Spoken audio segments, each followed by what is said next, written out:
Hey everybody, this is lecture 5.1 on domestic violence. This week we will be talking about some tough material that maybe some of you have experienced.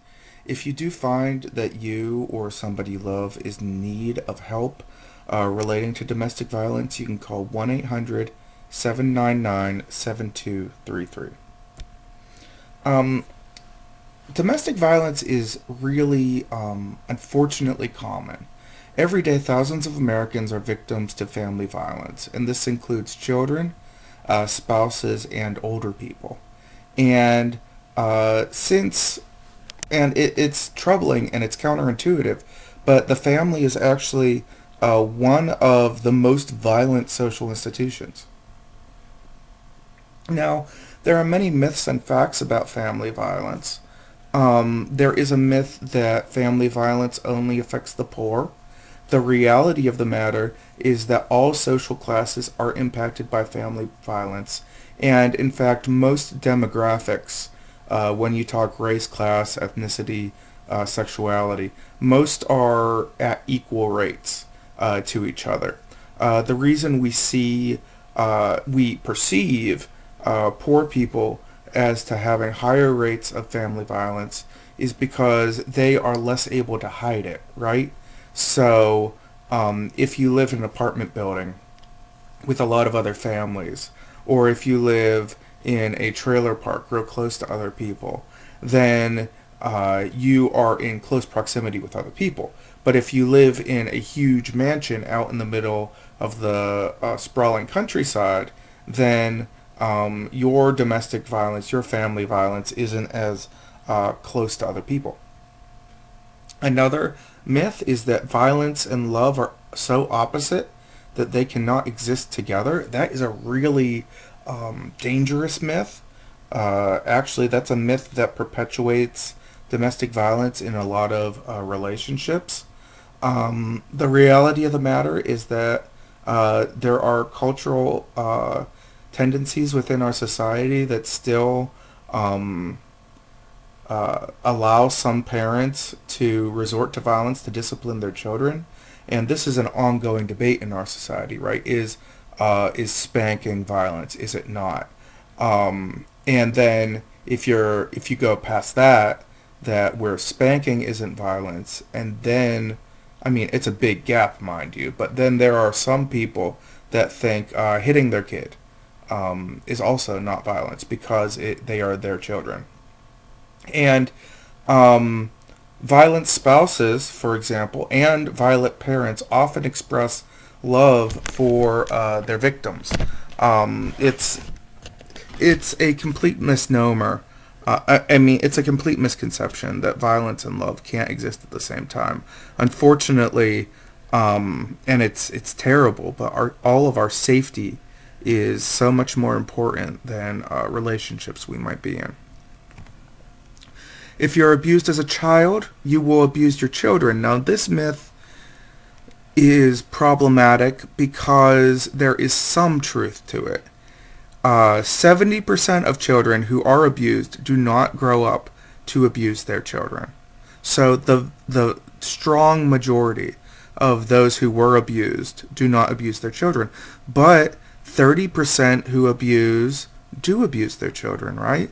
Well, why do they do that? Um, it's not because they're driven to abuse their children, right? Because 70% escape that cycle. But that 30%, somewhere along the line, didn't identify that that kind of abuse was wrong. And they probably learned that the way you treat children is by abusing them. Myth: heavy drinking causes family violence. This is another one with nuance. Husbands who drink heavily are 3 times more likely to be abusive. However, drinking aggravates abuse, it does not cause it. And you can see a greater discussion on this on page 119 of your textbook. Drinking certainly doesn't help, but drinking is not the cause of family violence, and there is plenty of family violence that occurs among people that are completely sober.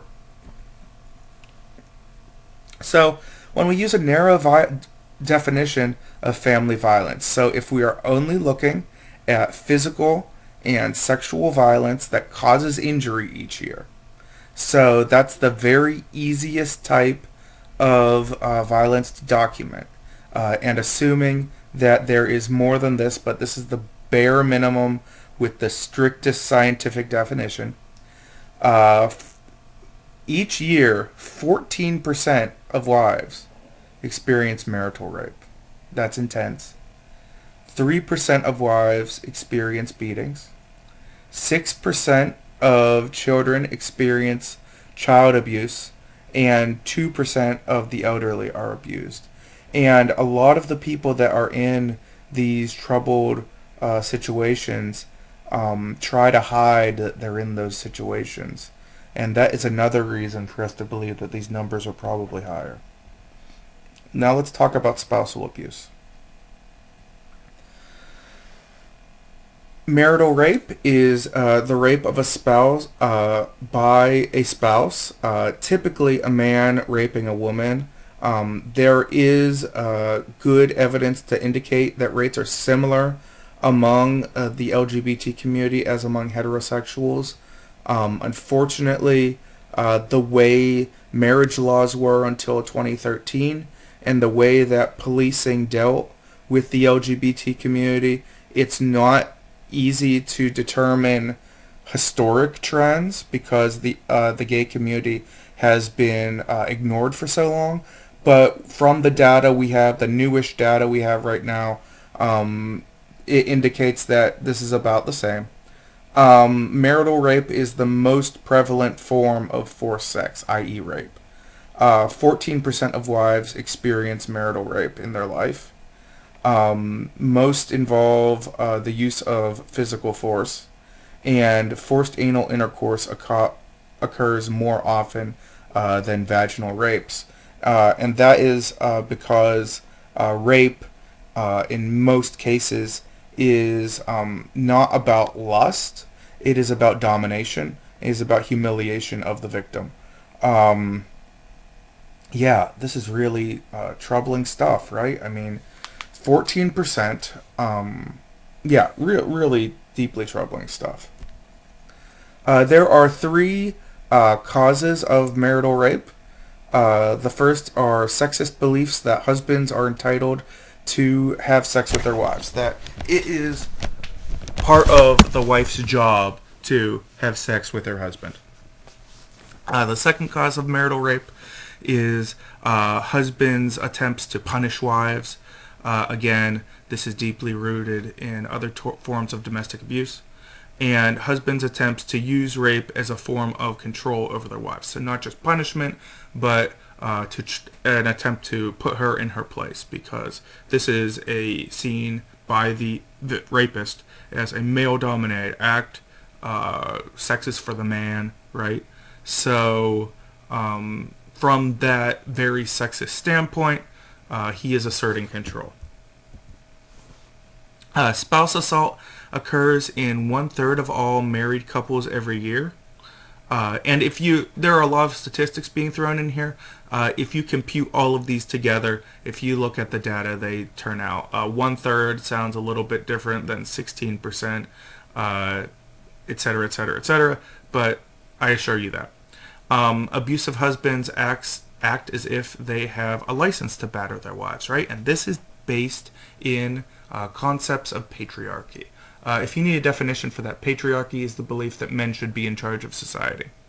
And physical abuse often results in post-traumatic stress and, quote, battered women syndrome. What was once called battered women syndrome is now being more accurately defined as PTSD, which is the same psychological condition that soldiers come back from war with when they do come down with that from a highly traumatic event.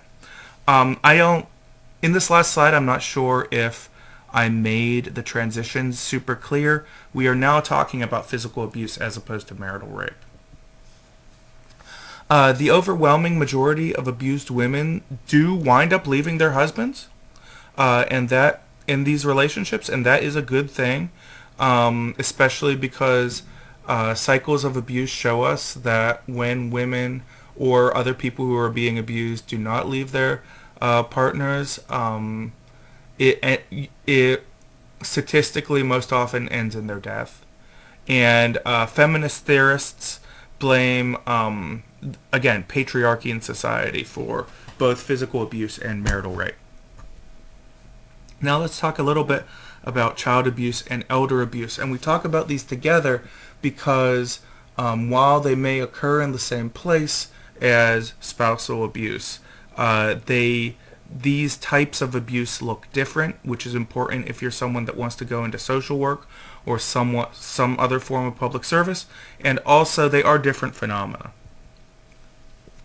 Uh, Millions of children are victimized each year because of child abuse, and 20% of women report having suffered sexual abuse from family members during childhood and adolescence. Uh, Daughters are the most likely victims of child abuse, and fathers and stepfathers are the most likely offenders. And in this context, when we're talking about the abuse of girls specifically, we are talking about sexual abuse, and we can tie this back also with feminist ideas of patriarchy, of male dominance, of the old-fashioned, and luckily we're moving away from it, these ideas that sex is for men, right? And the vast majority of heterosexual men do not and are not pedophiles. But those who are pedophiles are held up, and they are allowed to do what they do because of the patriarchy in society.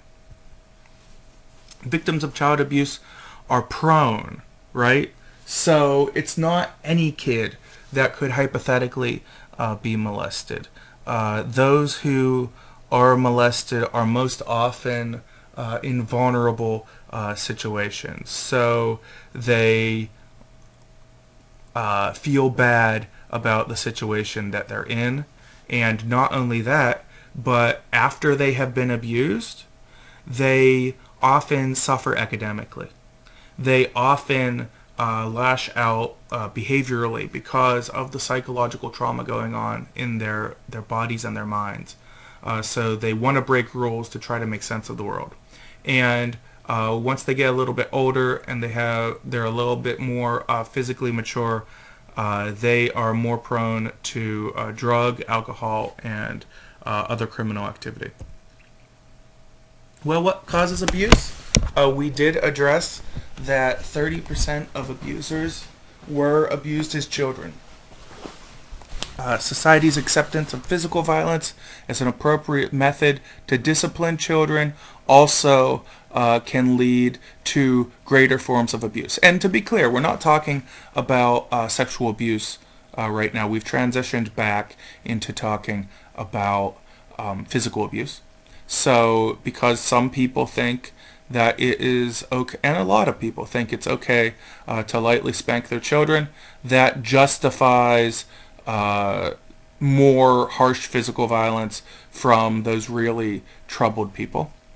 And poverty, unemployment, and lack of education can contribute to some physical abuse.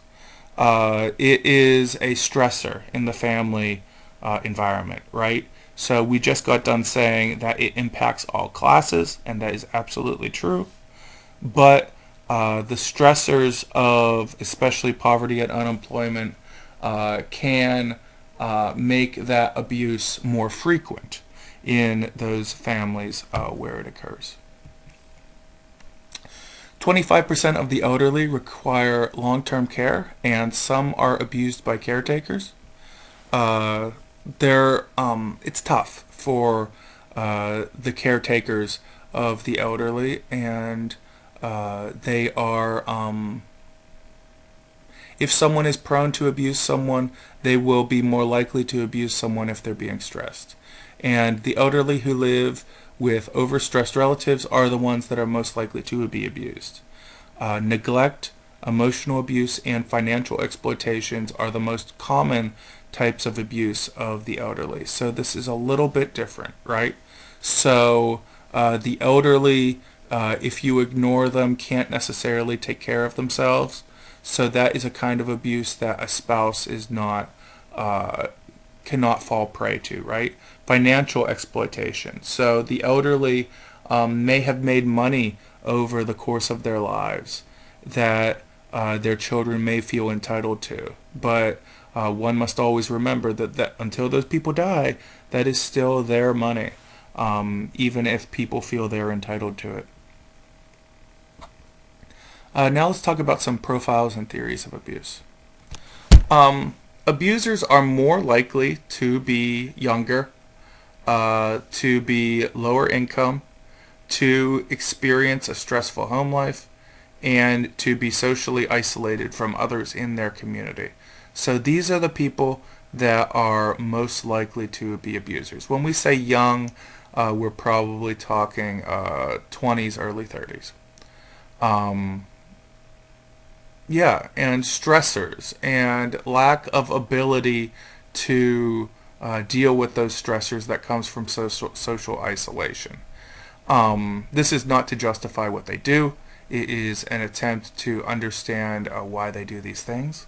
And it is also a point that if we do have strong community programs, we can try to keep people from abusing other people. Women are slightly more likely than men to abuse. To abuse. Now, this sounds a little contradictory, right? But this is mostly talking about child care. So women are slightly more likely than men to abuse children, it should say. This excludes serious violence and incest. So when we're talking about physical violence, when we're talking about molestation, those are still dominated by men. And women are more likely to abuse children largely due to greater responsibility for child care. The stressful home life and family isolation also increase the likelihood for family violence. So if you do have a stay-at-home mom who is socially isolated, she, again, is more prone to these types of things. Just because a stay-at-home mom is socially isolated doesn't mean she will be abusive, but those put them in a prone situation. Social learning theory indicates that people are likely to engage in family violence if they have been exposed to violence in the past. So they may have learned that that is a way to have a family, right? That is acceptable family behavior. And children learn that violence is an appropriate way to deal with interpersonal problems, right? Because when we are children, we are learning first and foremost from our families, because these are the first people in our lives. And we learn what is normal, what is good, what is acceptable from these first people. And that is powerful learning. Another theory, stress theory, states that some people who experience stress will turn to violence. That we sussed out most of that in the lecture up to this point. Exchange theory states that persons are more likely to commit violence if the benefit of it is greater than the costs of punishment, right? So this is a real crime and punishment view of family violence, right? That might be more likely to be used by law enforcement. So from this perspective, if violators feel that they will not be punished for hitting their spouses or abusing their children, then they might be more likely to do it. But if they feel that they could go to jail for it, they might stop. And there is something to be said for that. So let's talk about how we can try to deal with family violence. So, the sacredness of the family leads to lenient treatment of family violence. So, we hold family to be very important in our society. And because it's really a paradox, right? Because we hold, excuse me, because we hold family as being important, we don't want to break up families.